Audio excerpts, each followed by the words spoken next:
कमळ आणि रुद्राय त्याच्या रूममध्ये एकमेकांच्या डीप किसमध्ये हरवलेले.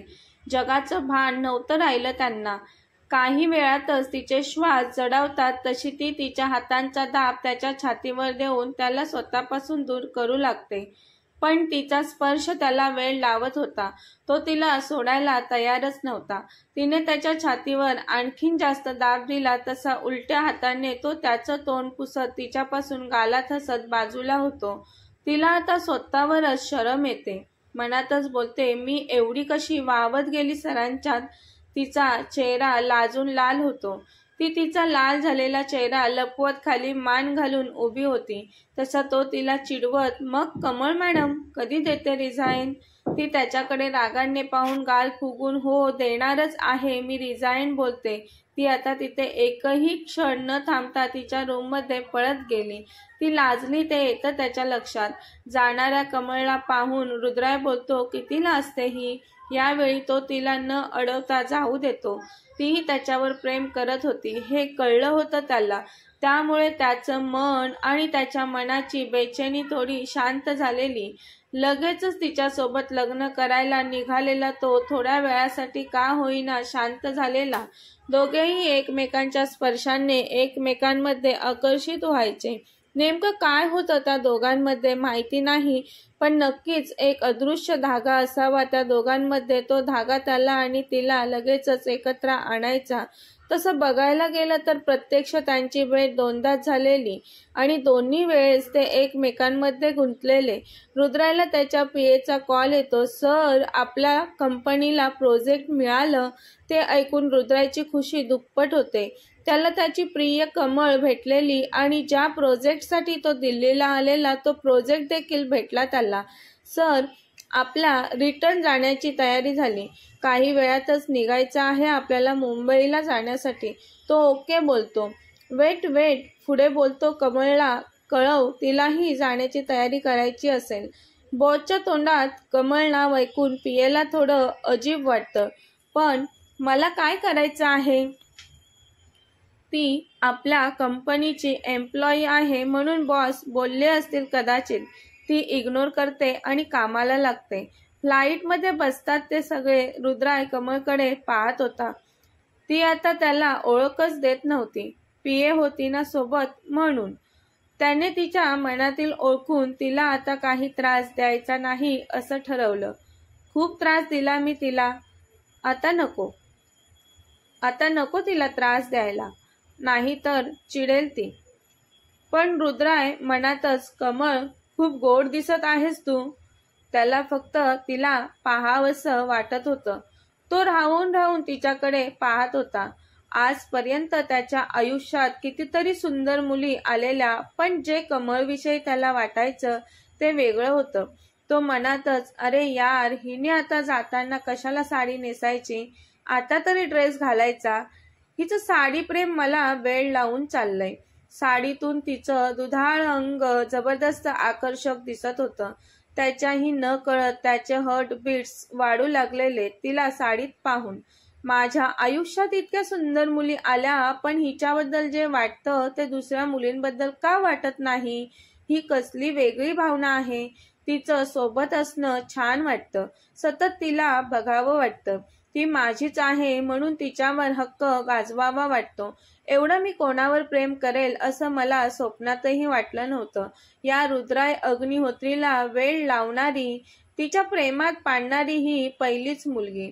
बऱ्याच मुली माझ्या आयुष्यात आल्या, पण त्यांच्याविषयी मला कधीच आकर्षण नाही वाटलं.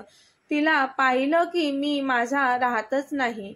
ही मुलगी मला तिच्या प्रेमाची नशा आणते आणि तिच्या या प्रेमाच्या नशेत मी माझा कंट्रोलच घालवतो.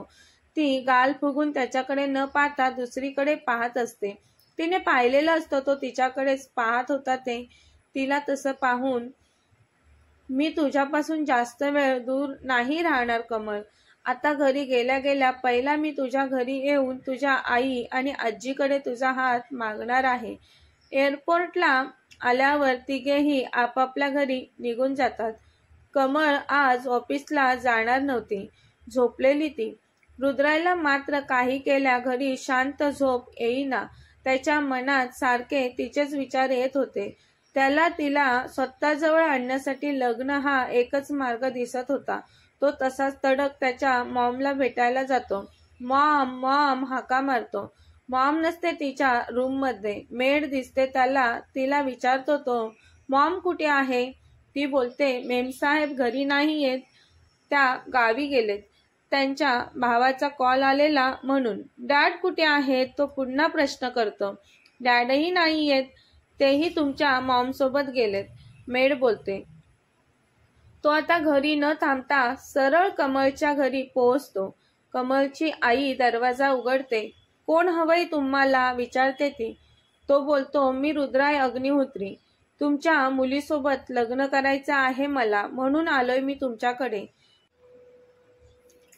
कमळला बोलवता का? दरवाजात उभा राहून लग्नाच्या गोष्टी कोण करतं का? म्हणून ती त्याच्याकडे विचित्र नजरेने पाहू लागते.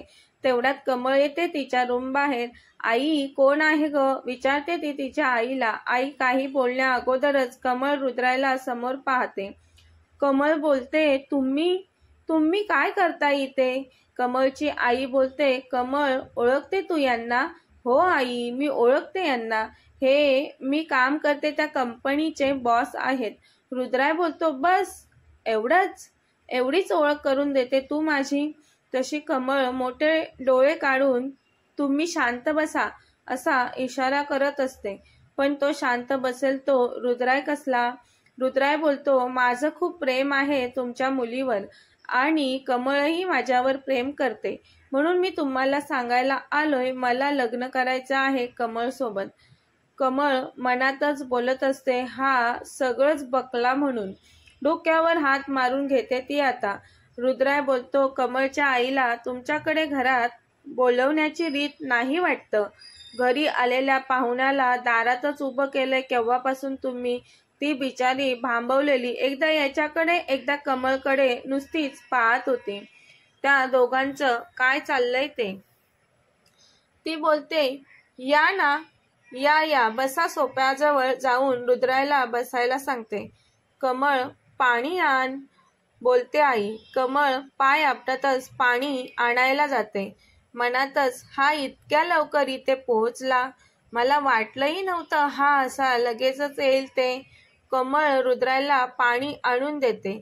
कमळच्या हातातून ग्लास घेताना त्याच्या बोटांचा स्पर्श तिच्या बोटांना होतो तशी ती शहारते. त्याच्याकडे डोळे मोठे करून पाहते. तो मात्र तिच्याकडे बघून गालात हसतो.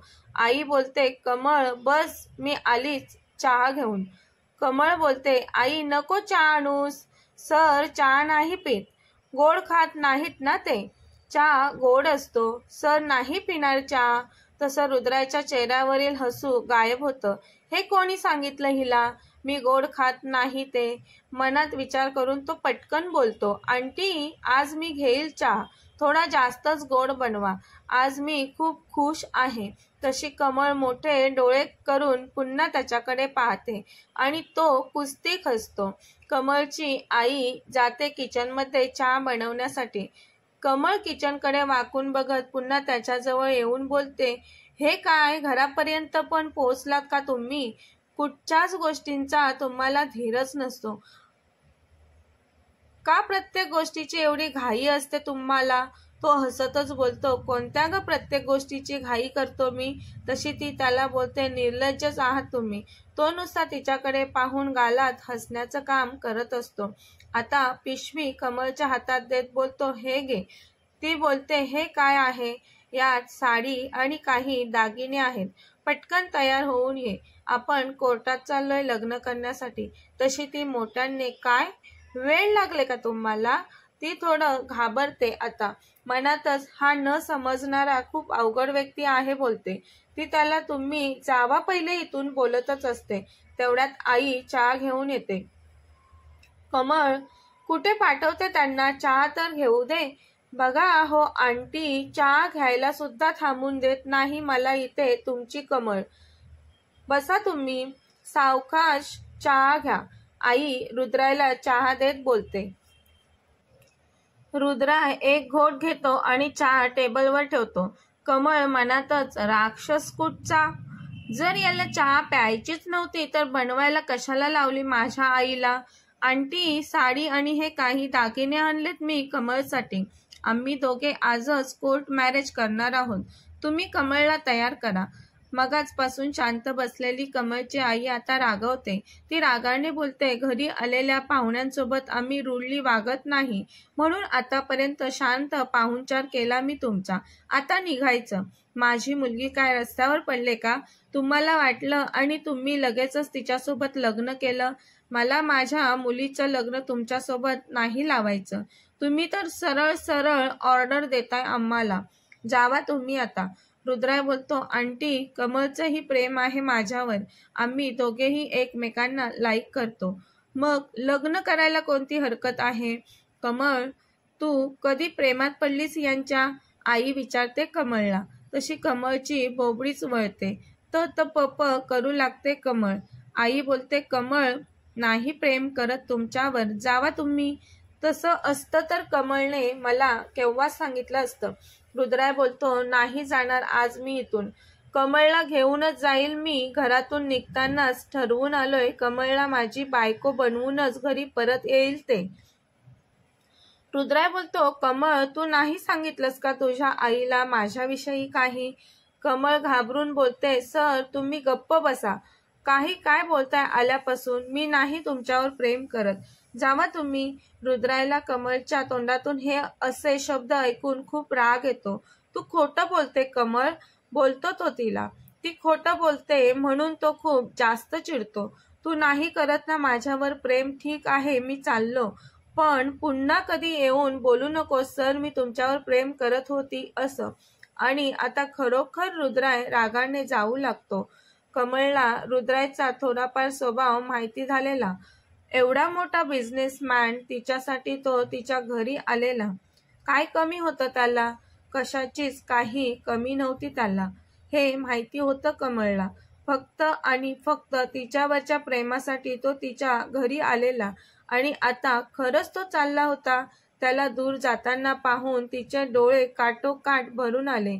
तीही त्याच्यावर प्रेम करत होती, पण आईसमोर व्यक्त होत नव्हती. आता तो उंबरठ्याच्या बाहेर पाय ठेवणार तर कमळ रुद्रायला आवाज देते, सर थांबा, माझंही तुमच्यावर खूप प्रेम आहे. सर प्लीज जाऊ नका. तसा रुद्राय थांबतो आणि मागे फिरून बोलतो, आता लगेचच कोर्टात यायचं माझ्यासोबत लग्न करायला तरच मी थांबेल, नाही तर चाललो. रुद्राय जाण्यासाठी पुन्हा वळतो. तो जात आहे ते पाहून कमळच्या छातीत धडधडू लागतं.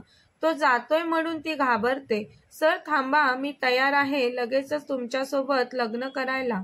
कमळ तिच्या आईकडे पाहून बोलते, सॉरी आई, मी तुला न विचारताच लग्नाचा डिसिजन घेत आहे. कमळची आई बोलते, कमळ, तुझ्या सुखातच माझं सुख आहे. तसंही तुझं लग्नाचं वय झालंय. तुझं लग्न कोणत्या ना कोणत्या मुलासोबत मी करून दिलंच असतं. दुसऱ्या कोणासोबत लग्न करण्यापेक्षा तुला आवडलेल्या मुलाशी तुझं लग्न लावून द्यायला आवडेल मला. चल मी तुला तयार करते. कमळची आई कमळला घेऊन जाते तयार करण्यासाठी आतल्या रूममध्ये. आई विचारते कमळला, तुझा भूतकाळ या मुलाला माहिती आहे का कमळ? तुझं लग्न झाल्यानंतर त्याला कळलं तुझ्यासोबत काय घडलेलं तर तो सहन नाही करू शकणार. कमळ बोलते आईला, हो आई, सर्व माहिती आहे त्याला. पण कमळ हे नाही सांगत की तिच्या भूतकाळात घडलेल्या प्रसंगातील मुलगा तोच आहे ते. तिच्या आईच्या नजरेतून कमळला त्याची इमेज कमी करायची नव्हती. आईच्या नजरेतून त्याला पाडायचं नव्हतं. म्हणून कमळ आईला बोलते, सरांना सर्व काही माहिती आहे माझ्या भूतकाळाविषयी, तरी सर मला ॲक्सेप्ट करत आहेत. ते ऐकून आईच्या डोक्यावरील भार कमी होतो. आई कमळला नवीन नवरीसारखं सजवते आणि रुद्राय समोर घेऊन येते.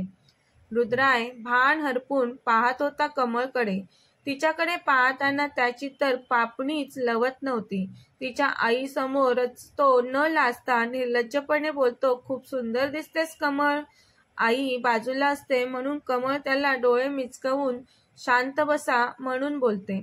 कथेचा पुढील भाग पाहण्यासाठी चॅनलला सबस्क्राईब करा. कथा आवडल्यास लाईक, शेअर आणि कमेंट करायला विसरू नका. कथेचे यापूर्वीचे सर्व एपिसोड प्लेलिस्टमध्ये सेव्ह आहेत. पाहिले नसतील तर कृपया पहा. धन्यवाद.